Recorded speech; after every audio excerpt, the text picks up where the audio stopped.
havacılık duayeni olan öğretmenim Selahattin Onan uçağımızda bizlerle. İnsanın öğretmenin kendi babası olması ayrı bir güzellikmiş. 20 yıl kaptan, 10 yıl pilot eğitmeni olarak benim gibi binlerce gence rehber oldu. Onları yetiştirdi. Buradan ona tüm öğrencileri adına sonsuz şükranlarımı sunuyor ve ellerinden öpüyorum. İyi ki varsın, iyi ki öğretmenimsin, iyi ki babamsın.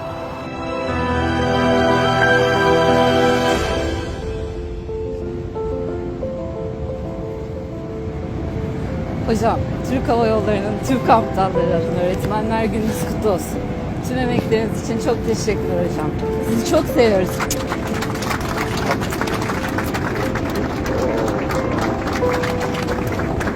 Sağ olun, teşekkür ederim. Buyurun hocam.